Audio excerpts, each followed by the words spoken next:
Social blade इसका गवाह है कि अगर डक्की भाई वर्सेस शाम इदरीस कंट्रोवर्सी ना हुई होती तो आज डक्की भाई ना होता। लेकिन अब आप सोच रहे होंगे व्हाई आफ्टर 7 years मैंने उस वक्त क्यों रिप्लाई नहीं दिया, क्योंकि उस वक्त no matter what I said आप लोग इतने ब्रेन वॉश हो चुके थे कि शाम इदरीस आपको एक बहुत बुरा इंसान लगता था। लेकिन इन द लास्ट 7 years डक्की की असलियत आप सबके सामने खुद ब खुद ही आ गई। आई ऑल्सो लेट एवरीथिंग गो, क्योंकि मैं सोचता था डक्की मैच्योर हो चुका है। जैसे ही वो बड़ा यूट्यूबर बना उसने छोटे यूट्यूबर्स को इंसान समझना ही छोड़ दिया। सबसे पहले तो यार ये देखो, ये कोई जाली चैट नहीं है, वेरीफाइड अकाउंट से है। मेरे को एक मैसेज आया, ठीक है, जिसमें मेरे को ये धमकी दी गई कि तुम्हें घर से उठा लिया जाएगा या तुम्हारे खिलाफ साइबर सिक्योरिटी फेक थ्रेट्स बनाई गई। और ऐसा कोई पहली बार तो हुआ नहीं है, ऐसा पहले कितने क्रिएटर्स के साथ हुआ है। और ये तीनों मुझे मारते जा रहे थे और वो वीडियोस बनाते जा रहा था। मुझे माफिया मांगने पे मजबूर किया, झूठी कस्में उठवाने पे मजबूर किया, फलाना फेमस यूट्यूबर तेरा अब्बू है। इन 2017 ये सब तब शुरू हुआ जब डक्की ने मेरे ऊपर एक रोस्टिंग वीडियो बनाई। आज हम बात करेंगे शाम इदरीस की। वो वीडियो सिर्फ एक मजाक नहीं था, उस वीडियो में मेरी इज्जत, मेरी फैमिली की इज्जत, एक लड़की की इज्जत गिराई गई और इन सब बातों का मजाक बनाया गया। नहीं मतलब अब तू अपना सिलेंसर के अंदर डालेगा यार। कुछ लोगों को शायद इस बात का पता नहीं है, लेकिन इसका जन्म ना हाईवे पे हुआ था, क्योंकि इतना घटिया एक्सीडेंट अक्सर हाईवे पे ही होते हैं। पहले फजलुद्दीन आके इस बंदी से पूछेगा शादी कर ले, फिर आगे से ना इस बंदी ने भावरा हो जाना। इसकी सारी ऑडियंस इस बात का इंतजार कर रही है कि कब इसकी शादी होगी, कब इसकी सुहागरात का व्लॉग यूट्यूब पे चलेगा और कब इसकी पैंट छोलियां बंद होगी। उसके बाद डक्की ने ये क्लेम किया कि मैंने उसके यूट्यूब चैनल पर एक स्ट्राइक लगाई और उसका फेसबुक पेज उड़ा दिया। वैसे मुझे एक बात बताओ, एक बंदा जो आपकी बर्थ को एक एक्सीडेंट बोले, आपकी फैमिली के बारे में बकवास करे और आपके बारे में ये बोले कि आप और एक हिजाबी लड़की सुहागरात कब मनाओगे, तो आप कैसे रिएक्ट करोगे? क्या as a respectable Pakistani and a Muslim आप इस चीज के ऊपर हंसोगे, इसको रोज समझोगे, या फिर आप यूट्यूब और फेसबुक से रिक्वेस्ट करोगे कि इतनी गलीज वीडियो डिलीट हो जाए? ये बात सब जानते हैं कि फेसबुक और यूट्यूब सिर्फ एक स्ट्राइक पे किसी का भी पेज रिमूव नहीं करते। इस स्कैम इबलीस पे आखिरी वीडियो है। कोई भी बंदा जो अपनी तरफ से कॉन्फिडेंट होता है ना कि उसने कुछ गलत नहीं किया, वो ना तो कमेंट बैन करता है ना तो कमेंट डिलीट करता है।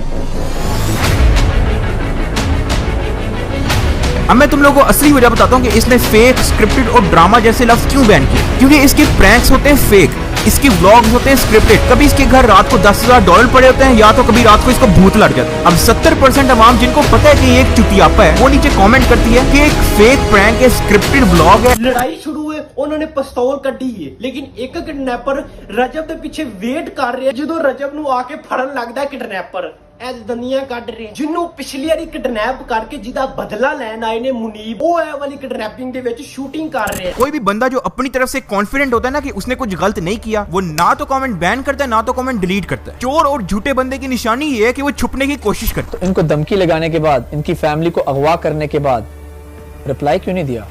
हेलो अस्सलाम वालेकुम। वालेकुम अस्सलाम। मैंने आपको बताया था कि 7 years ago जो कुछ हुआ मैं उस पर एक वीडियो बना रहा हूँ, so I have some questions for you. Are you ready? I didn't think कि अब मैं इस बारे में बात करूंगी, लेकिन कोई बात नहीं है, I don't mind.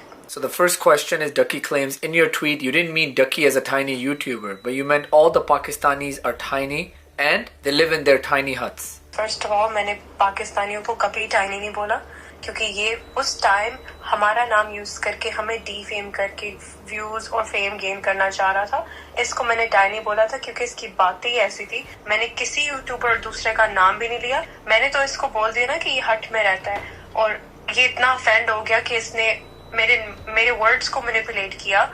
लेकिन जो इसने मुझे बातें की थी, किसी ने उस टाइम ये नहीं सोचा था कि ये क्या मुझे बोल रहा है। और मैंने उसका जवाब तो सिर्फ ये दिया ना कि एक 20 साल का लड़का है जो टाइनी यूट्यूबर है। की बात टाइनी हट्स की, आई फील लाइक उस वक्त मेरी कोई बात सुनने को तैयार भी नहीं था। But you have to understand what a hut means. Hut is actually very beautiful. It's just a small place where you live. It just means it's a smaller place. तो जहाँ से ये वीडियोस बना के हमारे बारे में गंदी गंदी बातें बोलता था, वो एक जगह छोटी सी थी। ये खुद छोटा था। मैं अभी भी बोलूंगी he is a tiny YouTuber and he was a tiny YouTuber. इसकी जो सोच है ना, वो बहुत छोटी सी सोच है। My second question is, जो उसने बोला respect hijab, आप डिस्ट्रैक्ट करती हो हिजाब पहन के। मैंने आज तक सोशल मीडिया पे ये नहीं बोला कि मैं फरिश्ता हूँ, ठीक है। मुझसे गलतियां हुई हैं क्योंकि उस वक्त it was very hard for me to wear the hijab. आप जानते होंगे कि आजकल के दौर में कितने लोगों ने हिजाब पहना है और कितने लोगों ने हिजाब उतार दिया। मैं एटलीस्ट कोशिश करी थी अपनी साइड से। अब देखो मुझे 10 साल हो गए मैंने हिजाब पहना हुआ है, अल्लाह का शुक्र है। मैं चाहती हूँ मेरे बच्चे भी हिजाब करें। And now obviously you learn from your mistakes going forward. मुझे पता है कि मुझे क्या नहीं करना, क्या करना है। आप सीखते हो अपनी गलतियों से। I think as Pakistanis we should not support कि अगर आप हिजाब ना पहनो, सब कुछ देख लो, सब कुछ कर लो, लेकिन जो हिजाब पहन रही है, कोशिश कर रही है, उसको भी बोलो कि भाई उतार के करो वरना ना पहनो। तो अगर आप हिजाब के ऊपर उंगलियां उठा रहे हो ना, पहले आप अपने गिरबान में झांक के देखो कि आप किस तरह का इस्लाम फॉलो करते हो, आप किस तरह की गंदी गंदी माँ बहन की गालियां देते हो। कि मैं तुमसे एक बात पूछता हूँ, अगर कहीं पब्लिक में तुम्हारी माँ या तुम्हारी बीवी को कोई रख के थप्पड़ मारे तो तुम्हारा क्या रिएक्शन होगा? शायद मेरी ये बात भी तुम्हें बुरी लग रही होगी। Guess what? I went through that emotional experience. मेरी बीवी को थप्पड़ मारा गया था। मैंने इस पे साइबर क्राइम का केस भी किया था। और इस पूरी कॉन्वर्सेशन में क्या कहीं पे हमने बोला कि हम आपको चुकवा लेंगे या हमने इसके घर में एंट्रेंस मारी? बिल्कुल नहीं। कॉल का कॉन्टेक्स्ट समझे, आपका बेटा साइबर क्राइम में इन्वॉल्व्ड है। डकी, ऐसी ट्वीट्स लगाना, ऐसी गालियां देना, इस किस्म की बातें करना पाकिस्तान में साइबर क्राइम है। साल बाद असलियत तो आपके सामने आ ही गई है। गुंडागर्दी, डराना धमकाना और अपना पैसा जो हर जगह शो ऑफ करता है उसको यूज करके लोगों को चुकवा लेता है। उसके बाद ये लोग जो है वो मेरे वालिद साहब को वहाँ से घर से उठाते हैं। साथ में उनकी जो बाइक नहीं मैंने उनको गिफ्ट की थी 3 लाख रुपए की 1 to 5, वो भी चौक के ला गए। और पिछले 15-20 दिनों से तो वैसे ही मैं अपने घर गया ही नहीं। उसके अलावा मेरा कारोबार सारा का सारा बंद है। मेरी सारी की सारी टीम वापस चली गई अपने अपने घरों में। मुझे डेली लाखों का नुकसान हो रहा है। ऊपर से मुझे इस पर भी धमकाया जा रहा है कि तेरा काम तबाह कर देंगे, तुम्हें काम नहीं करने देंगे, तुम्हें ये कर देंगे, वो कर देंगे। डकी की सबसे बड़ी हिपोक्रेसी ये है कि उसने हमेशा मुझे फेक और क्रिंज कंटेंट क्रिएटर बोला। यहां तक कि उसने मेरी डेली व्लॉगिंग का मजाक भी उड़ाया और बोला डेली व्लॉगर्स तो वॉशरूम में कुछ ऐसा करते हैं। Hey guys, I just took a tutty right now, like 5 minutes ago, and you're not going to believe. You're not going to believe it just got invisible. Look at this, guys. Someone is pranking me. Oh my god. शायद आप लोग अभी तक नहीं समझे, पाकिस्तान में उस वक्त सिर्फ डेली व्लॉगर एक था और वो मैं। डक्की ने मेरा पत्ता काटा और कुछ अरसे बाद खुद डेली व्लॉगिंग शुरू कर दी। हाँ जी, तो भाई व्लॉग बना रहा है आपका भाई। यार मैं तुम लोगों को बता रहा हूँ, मेन चैनल पे जो है ना इनएक्टिव रहना मुझे पसंद नहीं है। तो मैंने सोचा कि जब रोस्टिंग किसी की बुन लेने का नहीं अगर मौका मिल रहा तो फिर व्लॉग ही बना ले। और फिर जो कंटेंट खुद उसने डेली व्लॉगिंग में बनाया वो तो आप सब बहुत अच्छे तरीके से जानते हैं। अगर आपको याद हो, डक्की ने एक मीम बनाई थी, कुछ भी दिखाया जा सकता है, और डक्की ने इस चीज को खुद ही प्रूव कर दिया। अपनी व्लॉग्स में वो बहुत भोला और मासूम सा इंसान दिखता है, लेकिन रियलिटी में उसका ये चेहरा है। और पीछे से मुझे घर से कॉल आती है कि घर में पुलिस आ गई है। 30 से 40 लोग मेरे घर पे आते हैं। और देखिए, ये अगर बात मेरे तक रहती ना तो शायद मैं थोड़ा सा किसी तरीके से राजीनामे की तरफ आ जाता या चीज़ों को हम कंट्रोल कर लेते। लेकिन मैंने मेरे प्यो दी कसम है, जब मैं पीछे हट जाऊँ तो मैं जहाँ तक जा सकता हूँ ना लीगली तौर पे मैं जाऊँगा। I have everything on you, your child, your wife, your sister। और तकलीफ से याद आया जब मैंने सहर हयात पे एक्सपोज बनाया था के जरिए नेक्स्ट एक्सपोज बनाने से रोक रहा था। ये तो आहिस्ता आहिस्ता हमारी सारी पोलें खोल देगा। देखो डक्की, मुझे चुप करवाना है ना, मुझे चुप करवाना चाहते हो ना, तो मर्दों की तरह दलील के जरिए चुप करवाओ, दलालों के जरिए ना करवाओ। Teaching a skill online is not wrong, लेकिन फ्रॉड नहीं करना चाहिए। डक्की से 1 महीना पहले मैंने भी एक प्रोग्राम लॉन्च किया है जिसका नाम है millionairinfluencer.com, जहां पर मैं लोगों को सिखाता हूं how to become a YouTuber, how to get over hate, things जो मैंने लर्न किए हैं इन द लास्ट 12 years। लेकिन डक्की, अगर तुम एक प्रोग्राम लॉन्च करो और फिर अपने पार्टनर्स के साथ डिस्कस करो, वो पार्टनर्स जो चाहते हैं कि लोगों को फुद्दू बना के उनसे पैसे निकलवाएं, दैट्स द रॉन्ग मेंटालिटी। शायद तुम्हारा प्रोग्राम भी अच्छा हो, शायद तुम लोगों को एक अच्छी चीज सिखा रहे हो, लेकिन इश्यू इज तुम और तुम्हारे पार्टनर्स की नीयत ही खराब है।